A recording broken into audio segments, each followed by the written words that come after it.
everyone, I am MD and this is the fourth branch program, the first program which is dedicated exclusively to those with common sense, a spirit of patriotism, and a determination for a more perfect union. Tonight we're gonna be looking at the possibility that other members in the Republican Party may have been accomplices with Donald Trump in the collusion with Russia for the 2016 presidential race.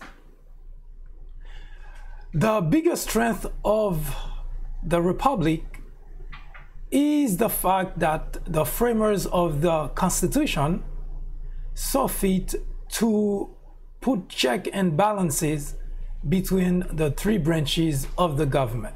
The executive branch, which is occupied by the President of the United States, enforces laws. The legislative branch, which comprises Congress and the Senate, make laws. And the judiciary branch, which is the Supreme Court, occupied by 9 members, interpret laws. Now, the Constitution is only as strong as each branch of the government does each job as per the instruction in the Constitution. However, for anyone who has been watching the state of the country, at least for the past 5 decades, it has been almost impossible to go along with the idea that each branch has been acting as per instruction. In fact, today, we have been reeling with the fact that the legislative branch falls short of doing the job for which its members were elected. No one can deny there is something terribly illogical about Donald Trump's behavior.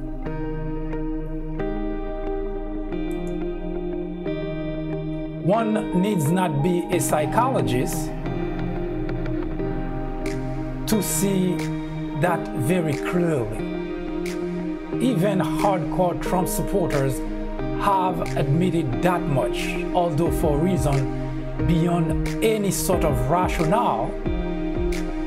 They swear to stand by him and stick with him no matter what. The observation about Trump's behavior is nothing new. It was in public display throughout the 2016 presidential election.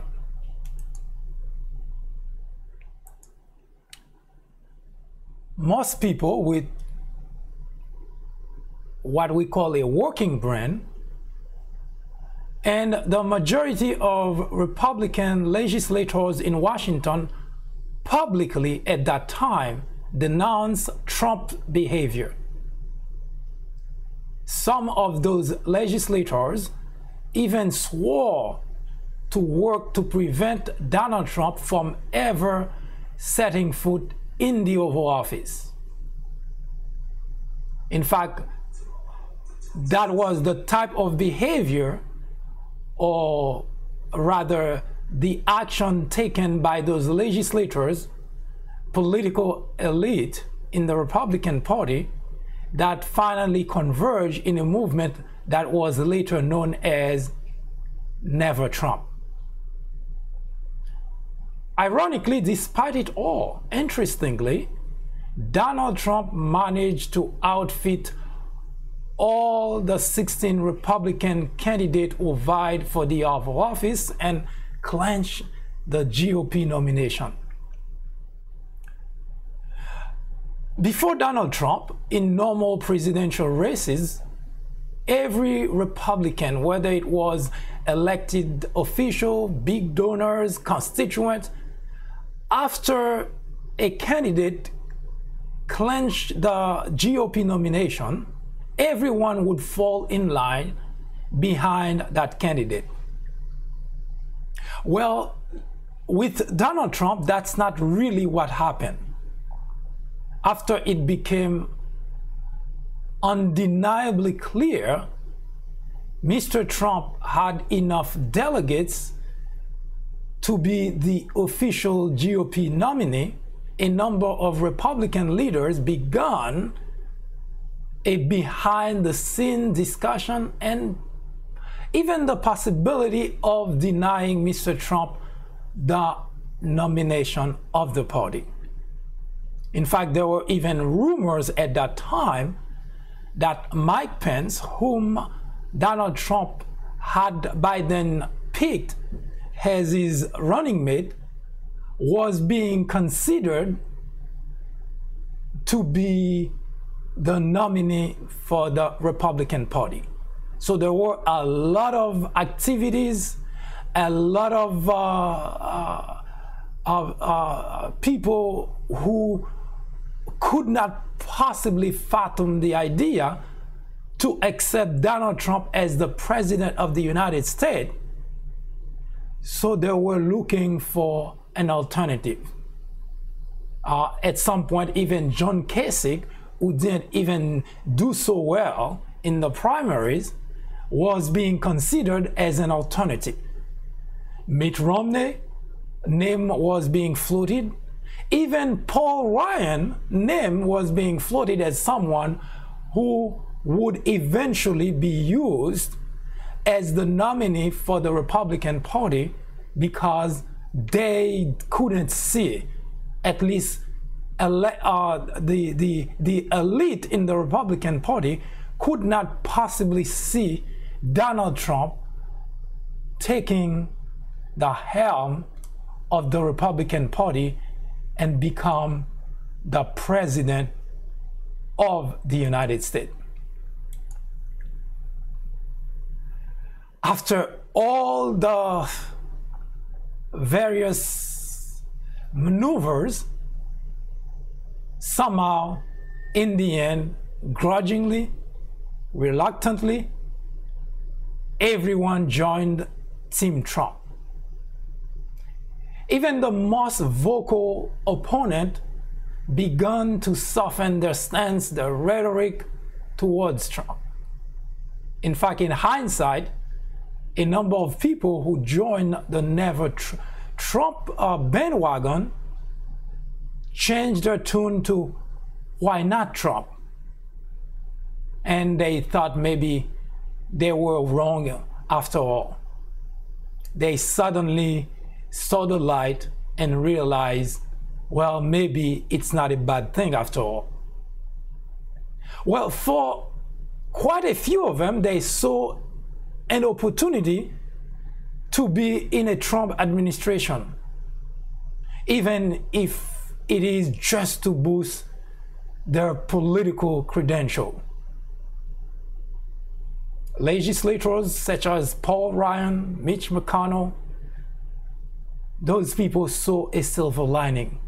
They know that Donald Trump is ignorant when it comes to matters of government. They know he is pretty much a moron, and they would be able to manipulate him and get him to do things that they always had in mind and couldn't accomplish under a Democrat administration. So they all lined up behind Donald Trump. Although it was to the detriment of the country, they have taken advantage of the situation. They have taken advantage of a very naive individual who thinks of himself as a smart man who knows it all despite evidence to the contrary, or despite the fact that he could have looked for and relied on guidance from experts. One by one, those who rush to join Team Trump were either pushed out, forced out, or walk away, which coincidentally opened opportunities for others who did not get a chance in the first place. But with all those people leaving left and right, taking the exit, opportunities open for others. Many such going and substituting have been taking place in the Trump administration since day one. The va-et-vient has never abated. And suddenly, enter Rand Paul, one of the senators of the great state of Kentucky. Mr. Paul's interest to play a role in the Trump administration came to most as a surprise. One would say as a shock to most pundits here in the United States. Because Mr. Paul has been almost like a oddball in the Senate. He's always the one to hold out, the last to give in. He's always after something, and he's always taking the opposite position, whatever the policy is.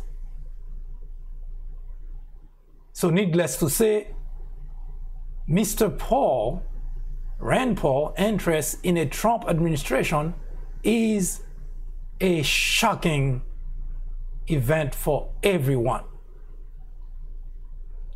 After the public worldwide deference of the President of the United States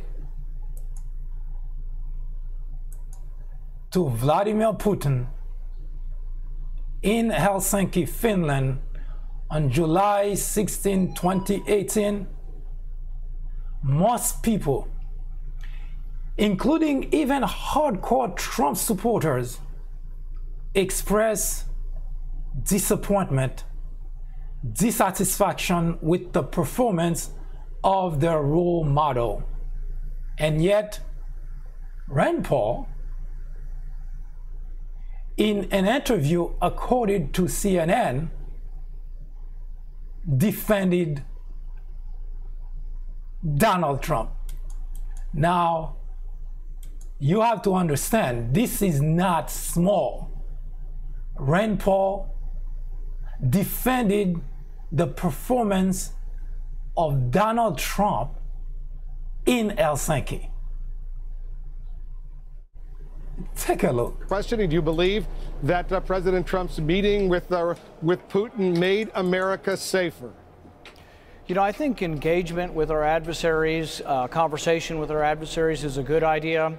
Even in the height of the Cold War, maybe at the lowest ebb when we were in the midst of the Cuban Missile Crisis, I think it was a good thing that Kennedy had a direct line to Khrushchev. I think it was a good thing that we continued to have ambassadors to Russia, even when we really objected greatly to what was going on, even during Stalin's regime. So I think that it is a good idea to have engagement, and I think that what is lost in this is that I think there's a bit of Trump derangement syndrome. I think there are people who hate the president so much that this could have easily been President Obama early in his first administration setting the reset button and trying to have better relations with Russia. And I think it's lost on people that they are a nuclear power. They have influence in Syria. They're in close proximity to our troops in Syria. They are close to the peninsula of North Korea and may have some influence that could help us there.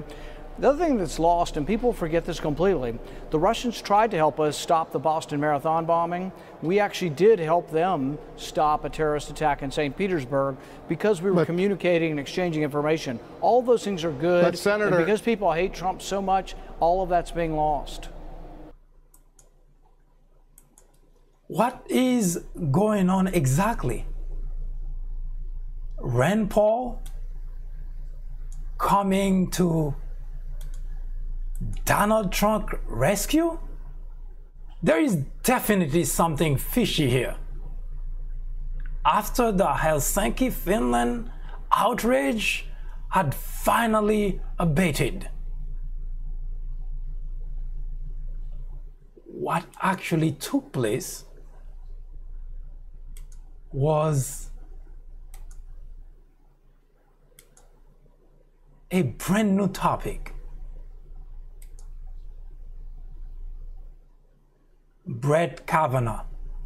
Remember him? Well, the discussion on Brett Kavanaugh, it is the gentleman who is supposed to replace Anthony Kennedy, who announced his retirement a few weeks ago.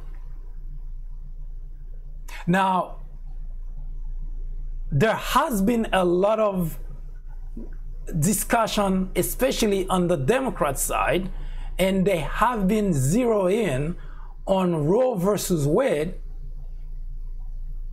And the reason for that is because Brett has had a streak of cases that suggest he would overturn that.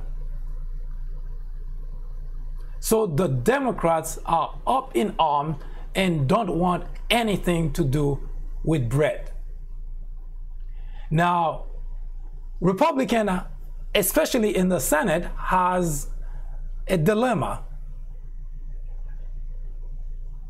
Currently, they have supposed to have, in order to have a piece of legislation passed, you have to have at least 51 vote.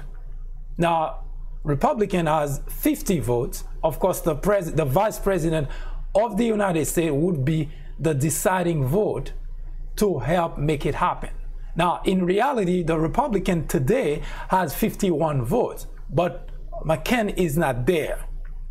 So they only can lose one vote in the Senate because the Democrat has 49 votes.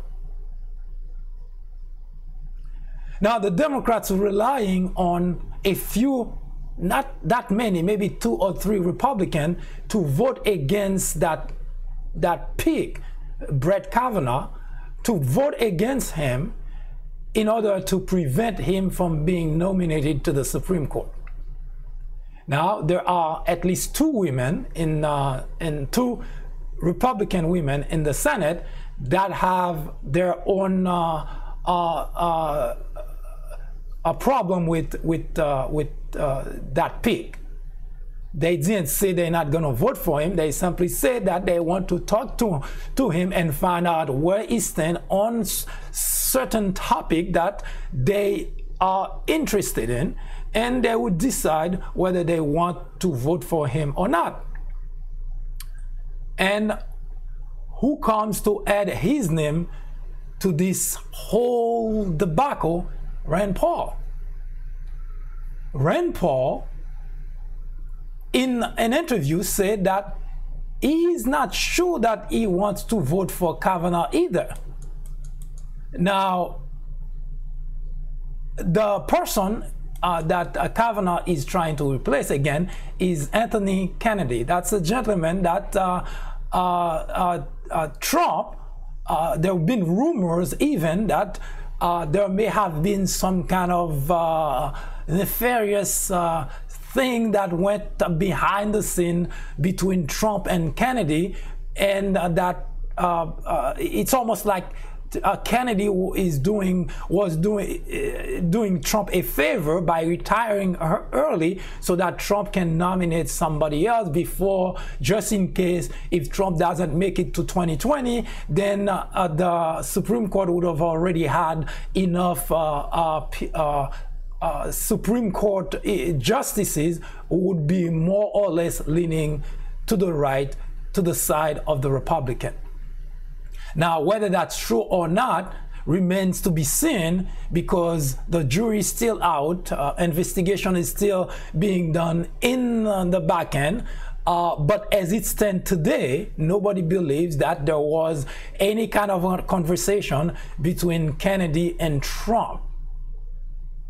But what remains the biggest piece of the puzzle up to this point is the fact that not only the two women that currently in the Senate wants to talk to Brett in order to understand his position on certain topic that are concerned to women, especially the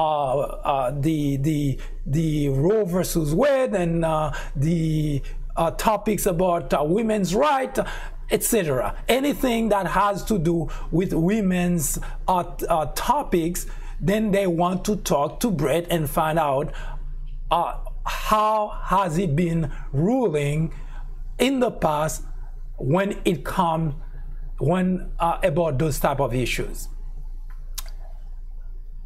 Now, Rand Paul, being the oddball and adding his name to the whole thing, of course, becomes as a shock.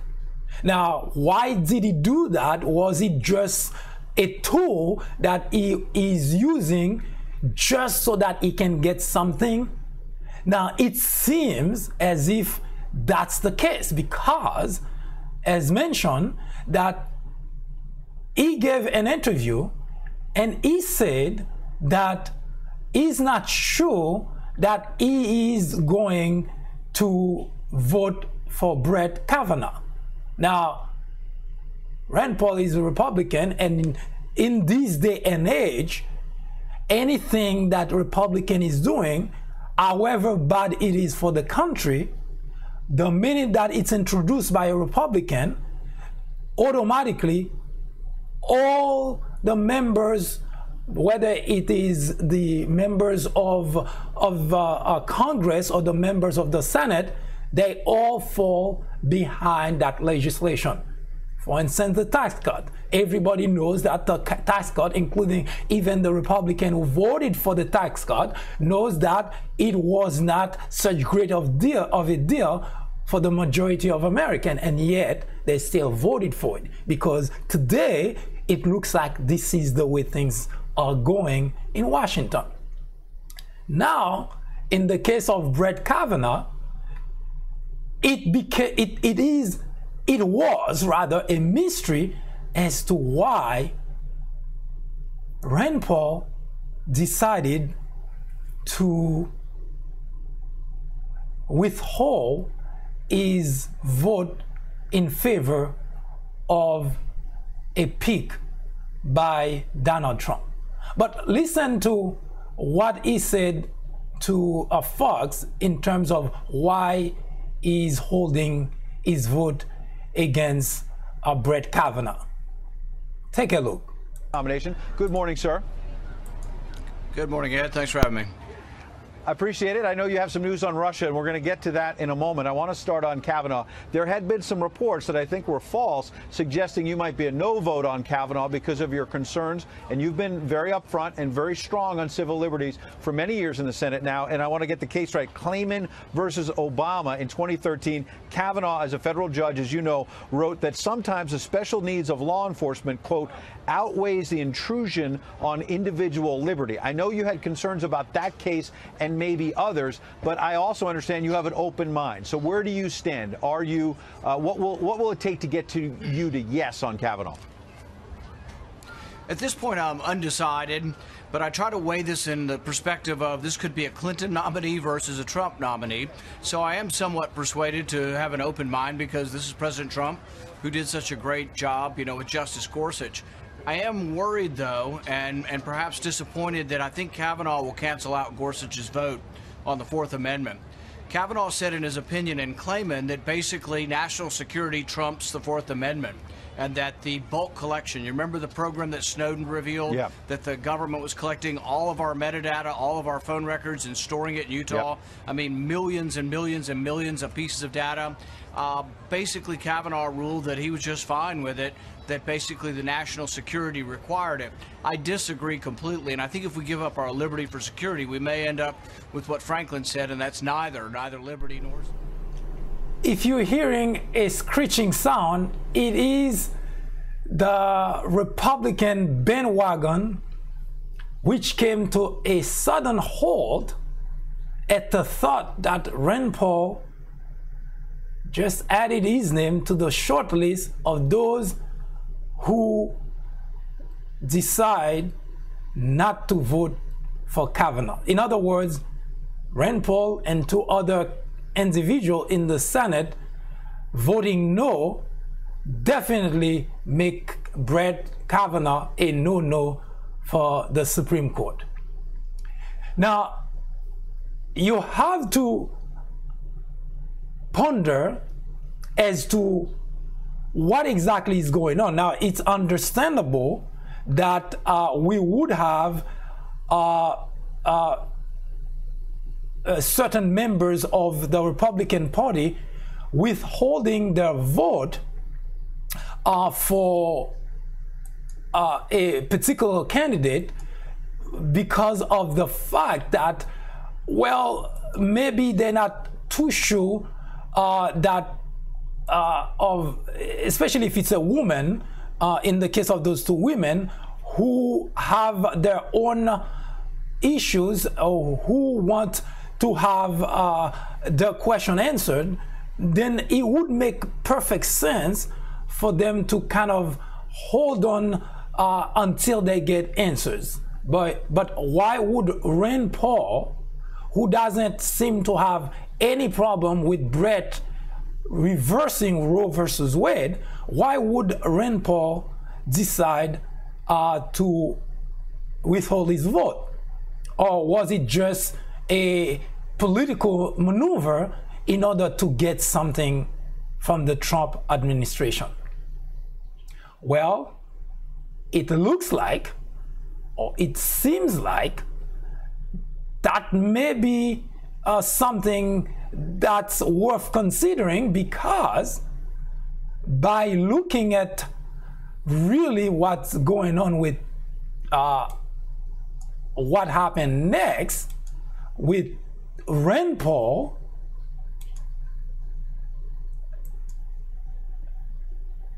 if you take a look at now what Rand Paul is saying after taking the position not to vote for Brett, and suddenly Rand Paul changed his position. So what exactly happened? Something happened, because for no reason whatsoever, a few weeks ago, he came on Fox and decided he's not going to vote for Kavanaugh. Now, a couple of days later, he changed his mind. So what exactly happened? Now, we couldn't find out exactly what's going on, because Rand Paul office simply put a statement out about Rand Paul change of mind. Now, it's acceptable that anybody can change your mind, because we're not robots. So maybe we feel a certain way at a certain time, and besides, in Washington, it's all politics. Who knows that Donald Trump may have talked to Rand Paul and Rand Paul changed his mind. At least that's what I thought. Until a couple of days ago, Rand Paul's office put a notice out that Mr. Paul is leading a delegation to Moscow to meet with Vladimir Putin. That has to be the most interesting twist in the whole thing, because for a reason that was never given by his office, Rand Paul that is, he changed his mind and had given no reason whatsoever as to why he changed his mind from a no vote to a yea vote, and a few days later he is leading a delegation going to Moscow on behalf of none other than Donald Trump. Now, we may call it politics, we may call it whatever we feel like, or we may even say that it's a senator that's fulfilling the role of senator. Now, Rand Paul, to his defense, has the interesting take when it comes to foreign relation.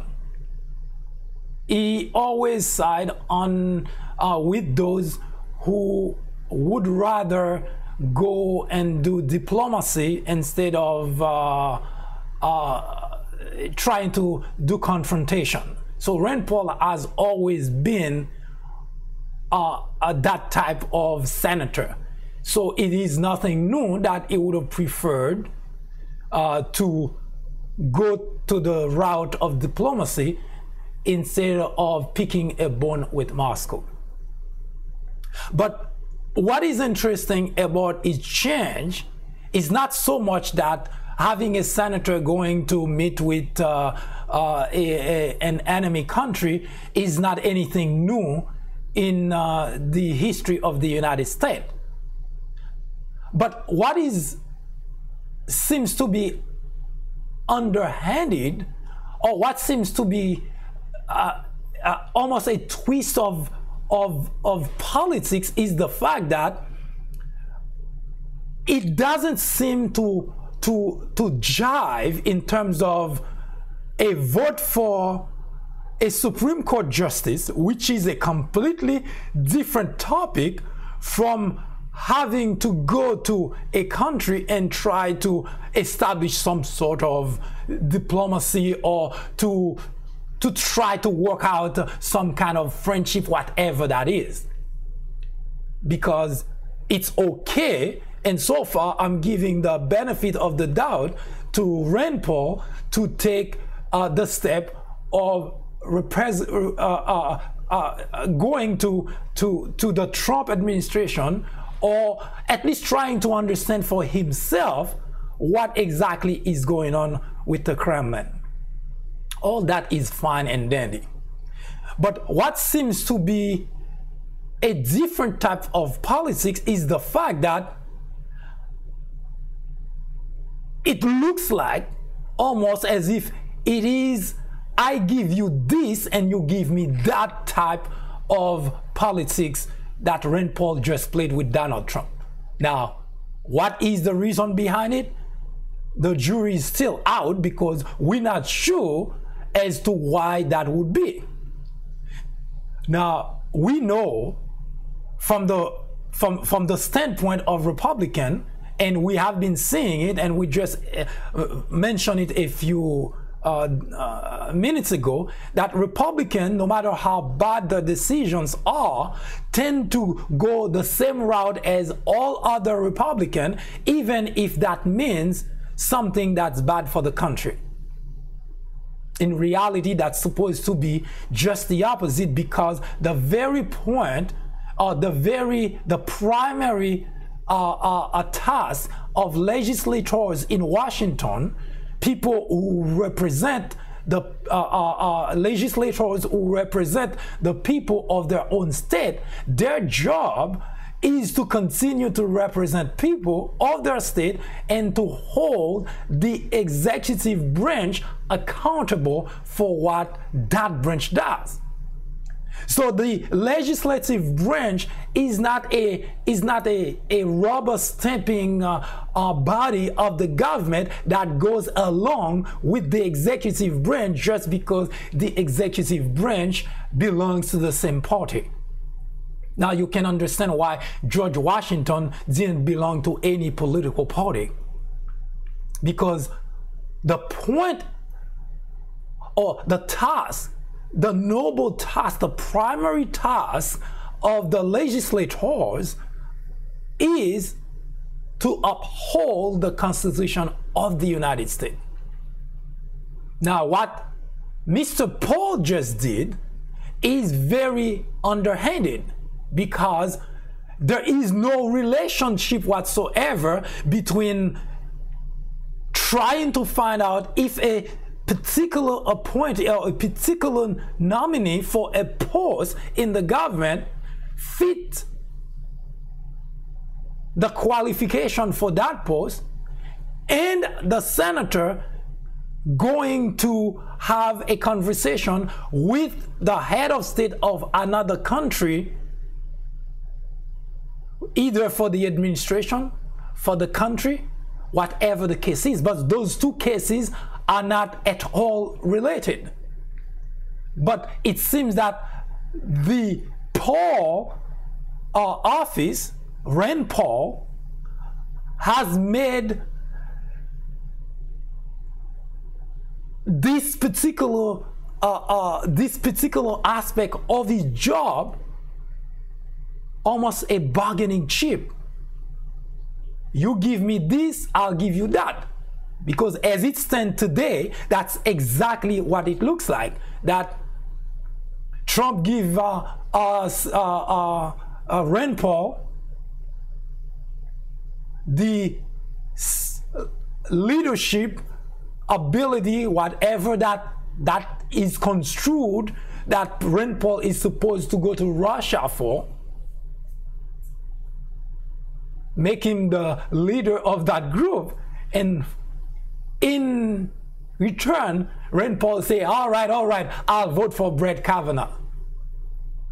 This is what the country has become today.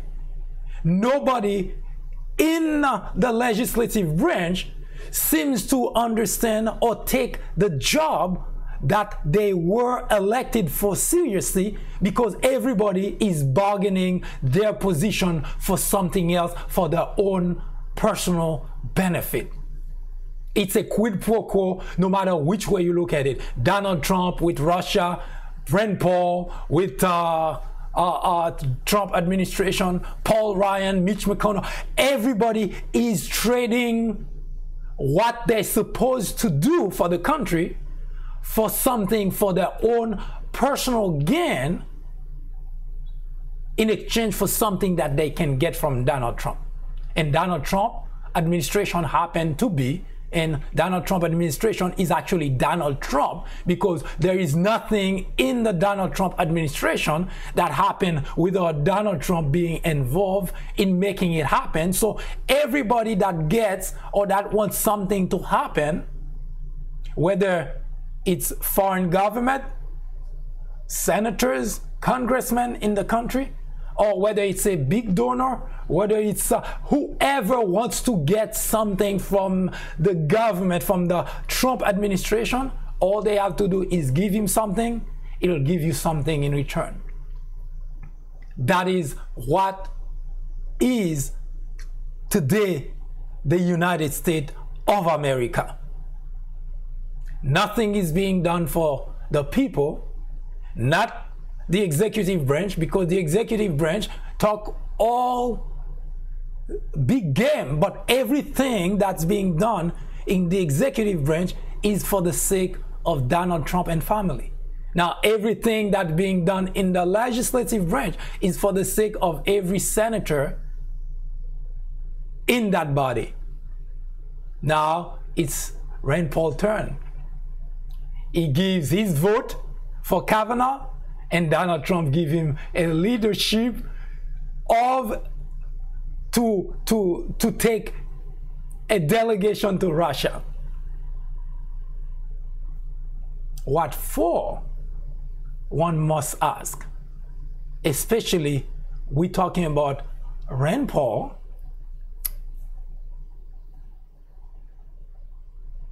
and now what is the message? What is the mission? Because if you recall, not too long ago, I'd say less than 6 weeks ago, there was a previous delegation of senators that went to Moscow on behalf of Donald Trump.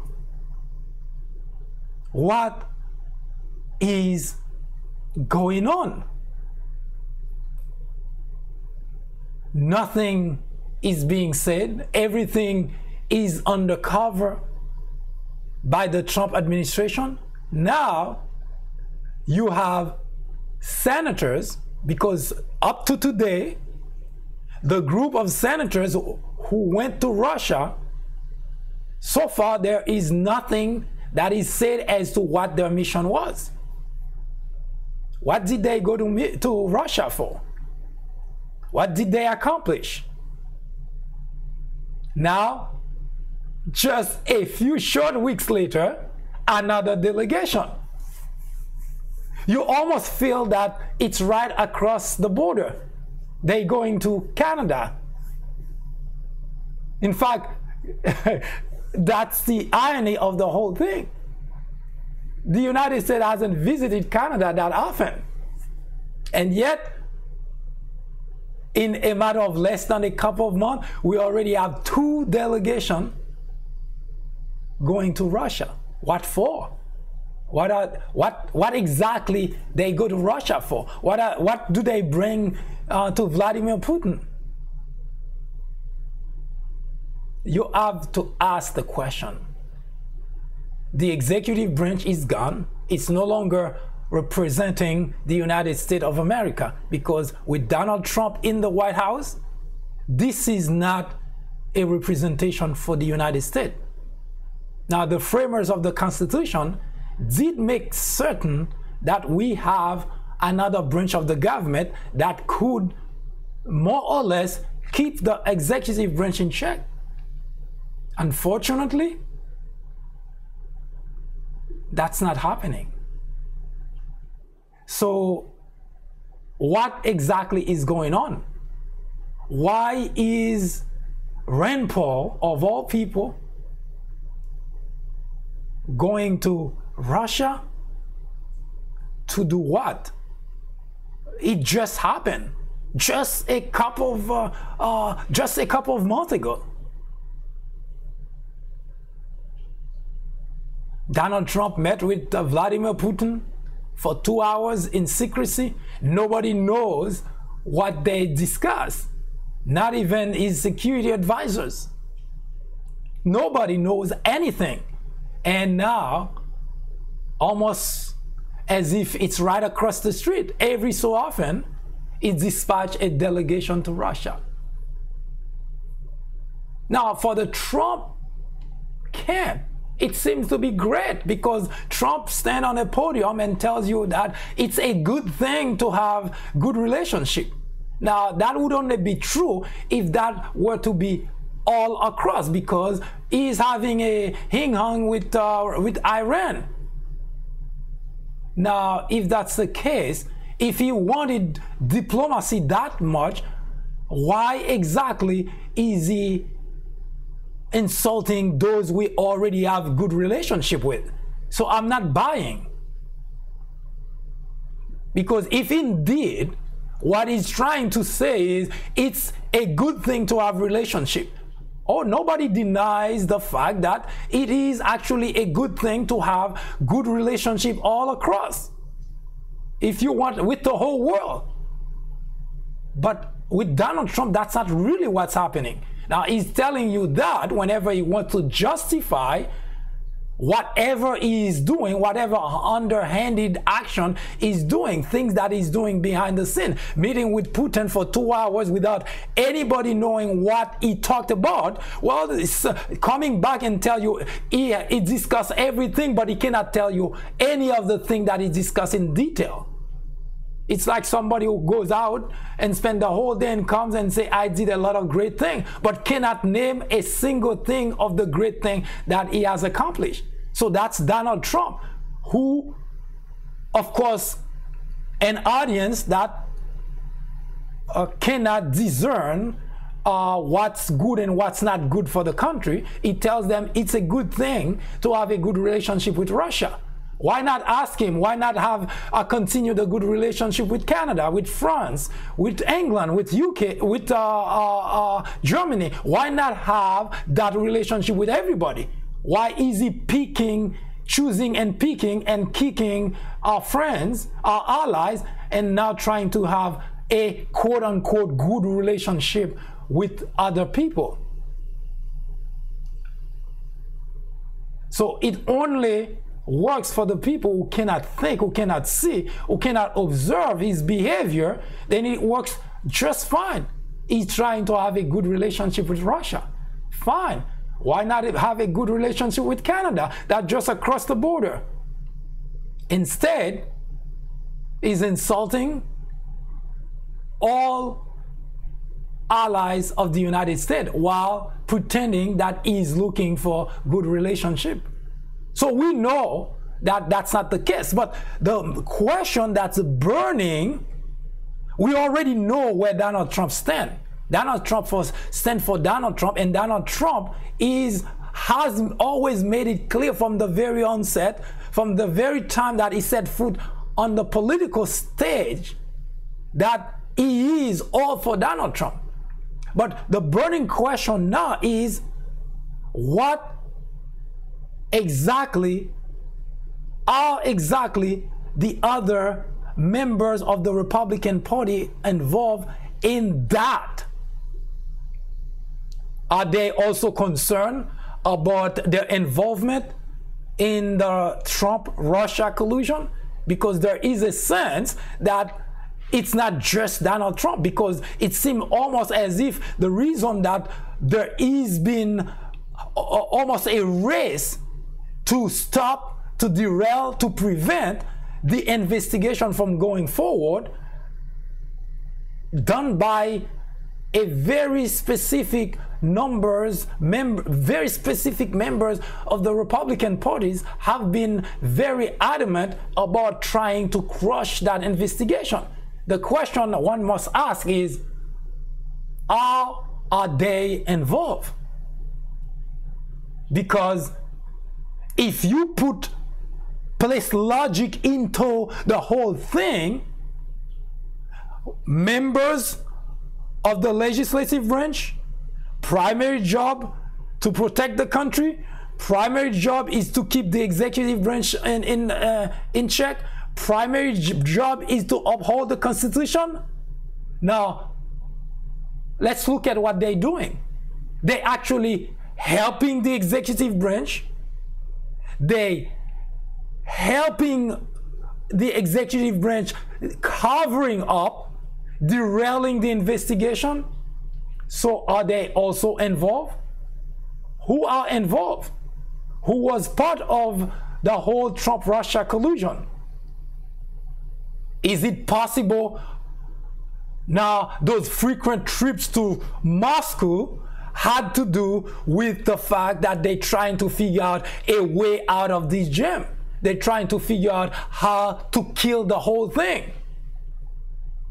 Because it is for the first time that we're having such a frequent visit, conversation with Moscow, and yet nobody knows what those conversations are about. Again, we all for conversation. We all for good relationship. But 2 hours here in secrecy, nobody knows what to talk about. Delegation after delegation, and he's the big hoopla about the reason that it's so suspicious. In the history of the United States, every time that there is a delegation that's going to another country, friend or foe, it's always comprised with both political parties. That's the way it is. That's the way it works. Until now. So we cannot discard that there is something fishy going on, not only with the Trump administration, but it looks like with the Republican in the legislative branch.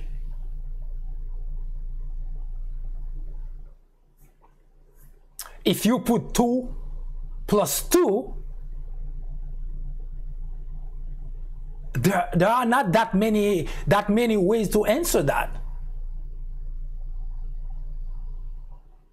When any administration, whether it's Democrat or Republican, sending delegation to another country, friend or foe, always comprised of Democrat and Republican. It's never just Democrat, it's never just Republican. Until now, the first delegation that went to Russia comprised exclusively of Republicans. Second delegation that's supposed to go to Moscow comprised exclusively of Republicans. And they come back, nobody knows what they talked about. There is definitely something that is not acceptable that's going on in the country. Yes, we already know that Donald Trump, that is no longer a suspicion, that is no longer a speculation. We know that Donald Trump is compromised. Donald Trump is involved. We know that because everything up to now has pointed to Donald Trump being involved somehow. Of course, the details are coming. Be patient. Robert Mueller is looking to provide a detailed report that clearly shows that Donald Trump very much was involved in the process. We already know Donald Trump is compromised. But what remains a mystery is how many Republican legislators are also involved in compromise. That's what a mystery up to today.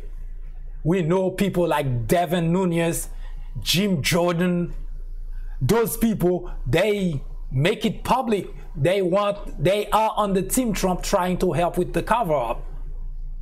And of course, Paul Ryan providing cover for Devin Nunes. We already know those things. They facts, they obvious, they blatant, they manifested right under our eyes. But the question is, how many Republican legislators are involved in this debacle of the Trump-Russia collusion during the 2016 presidential election? Stay with me. I'll be right back after a short commercial.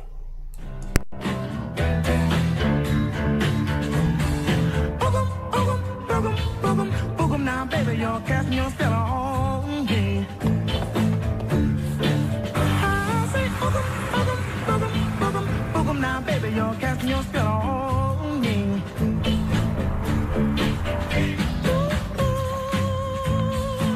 My baby's cast his spells on me.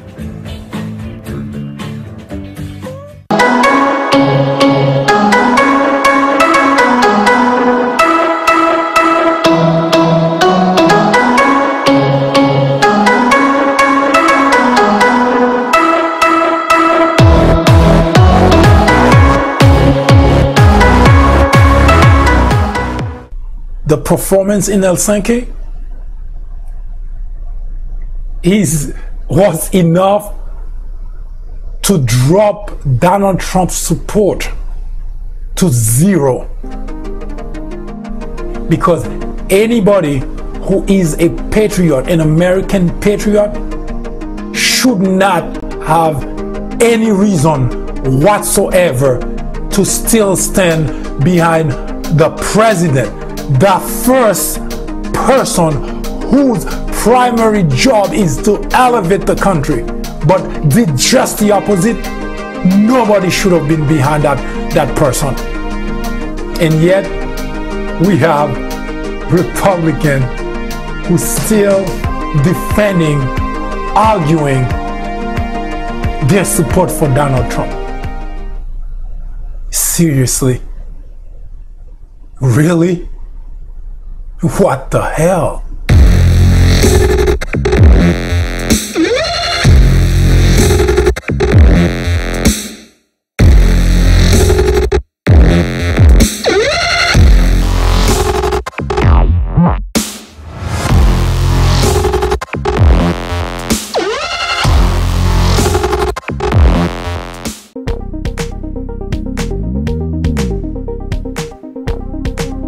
Join me here on the 4th branch at 10:30 a.m.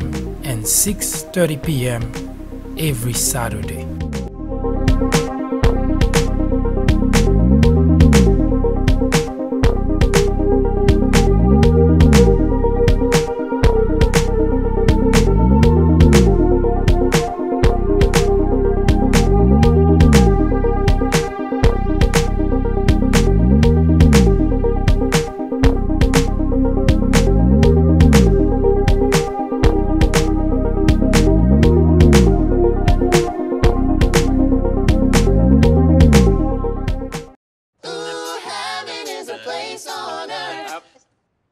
I didn't believe it. Again. Ooh, baby, do you know what that's worth? I want to believe it. Ooh. I'm not hearing the confidence. Okay, hold the name of your price tool. Power of options based on your budget. And. Ooh, make heaven a place on earth. My angels. Ooh, heaven is a place on earth. Is Rand Paul compromised? Is it possible?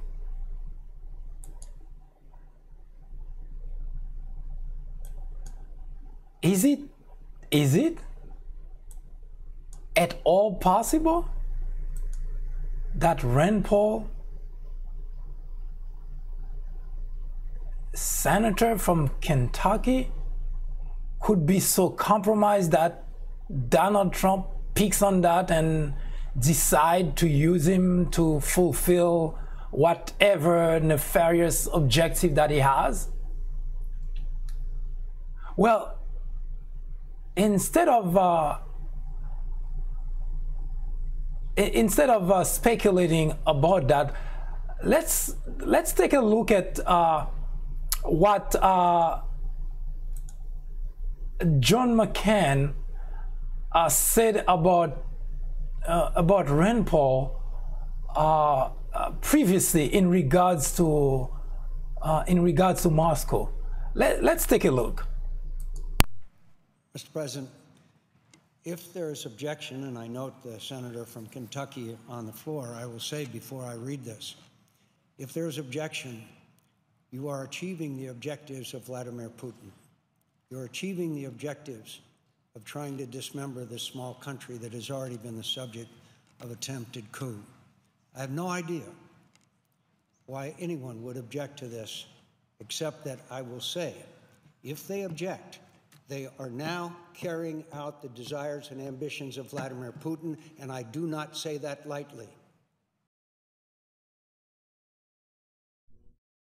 Is it possible that Rand Paul could be compromised? Well, in Washington, of course, everything is possible. But what remains a mystery is what we have been talking about, is the fact that you have an administration that we know is compromised. There have been enough members of that administration that are already involved, or at least considered involved, in the Trump-Russia collusion investigation by Robert Mueller. Now, certain names pretty familiar when it comes to that, like Devin Nunes, Jim Jordan. But we have not heard of Rand Paul at all. But a year ago, as you just saw in that clip by John McCain, it looks like Rand Paul has a kind of a soft spot for the Kremlin. Now, is it possible that Trump may have picked on that and decide to use Rand Paul?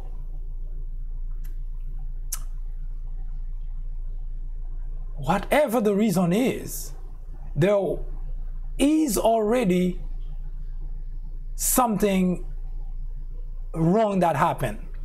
The very fact that Rand Paul changed his vote without any deliberation from a nay to a yea, and a couple of days later get this quote-unquote great position as the leader of a delegation to Moscow, say that something is not right. It is our job to question, is the country being sold out? Is Donald Trump doing that much damage? Not enough. Now we have members of the legislative branch, we already know of 2 of them, that are helping very aggressively to destroy the very institution we have. In the executive branch, we have Donald Trump. In the legislative branch, we have Devin Nunes, Jim Jordan, Paul Ryan, all of them instruments that Donald Trump using to help destroy the very foundation of the republic. Now,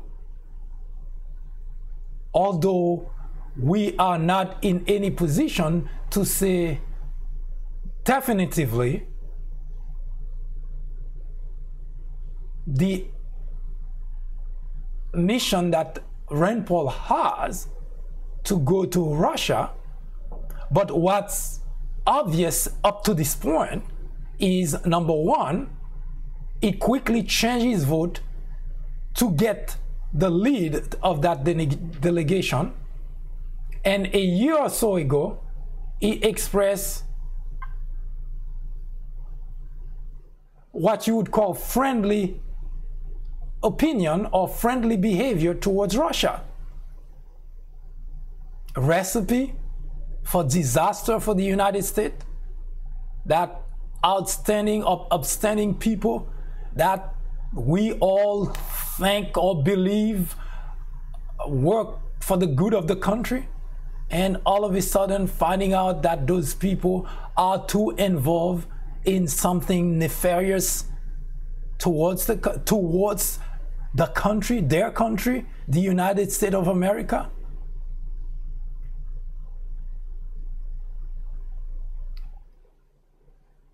Even thinking about that sounds outrageous. And yet,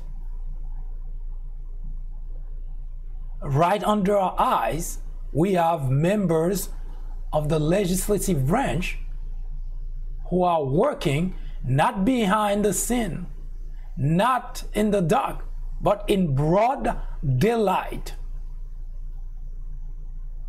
working to destroy the foundation of the republic.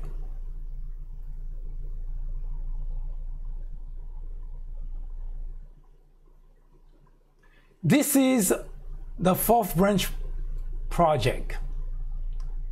We are neither Democrat nor Republican. Our mission is to work towards a more perfect union. In order to do that, we have to remove ignorance from the equation. Ignorance is the biggest threat to any democracy. And as it stands today, this is one of the biggest obstacle that the country is facing. We have millions of people today currently living in the darkest ignorance, cheering an individual who at every turn trying to destroy every institution which protects the country, which protects its freedom, including the media. So the country is in serious trouble. And the legislative branch, which could have come to the rescue, is now compromised. How do we proceed? Don't go anywhere. We'll be right back.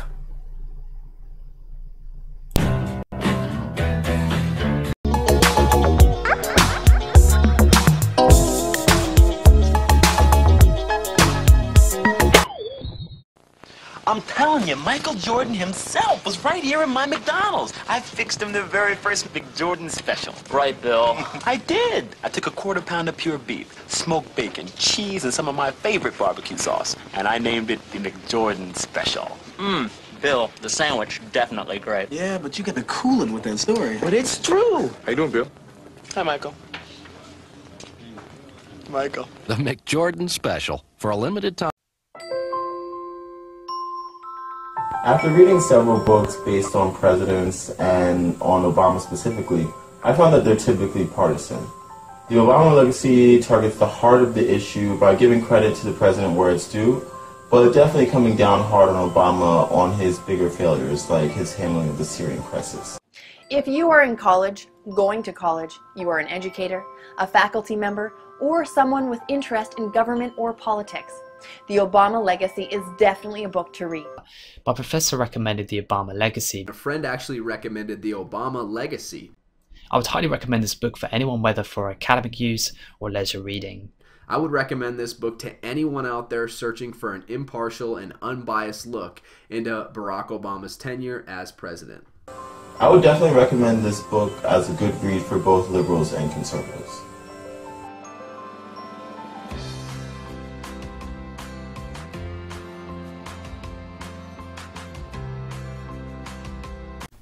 Don't go anywhere. The fourth branch program will return in just a moment. Mom, Dad, hi. I had a very minor fender bender tonight in an unreasonably narrow fast food drive-through lane. But what a powerful life lesson. And don't worry, I have everything handled. I already spoke to our Allstate agent, and I know that we have accident forgiveness, which is so smart on your guys' part. Like the fact that they'll just forgive you. 4 weeks without the car. Okay, yep, good night. This program is on every Saturday at 10:30 a.m. and 6:30 p.m. We hope you can join us every time we're on. We discuss social, political issues with the ultimate goal to work towards a more perfect union. We have spent a great deal of time pretty much lambasting Donald Trump for his coziness with Moscow. It seems now appropriate to ask the question, the obvious question. How many Republicans are involved? It starts making sense now that why Donald Trump is probably so emboldened whenever we talk about Russia. Maybe he's not alone. He has cover in the House. He has cover in the Senate. What are we looking at exactly?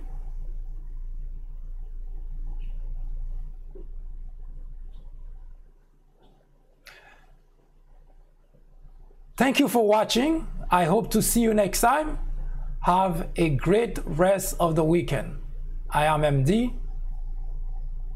So long.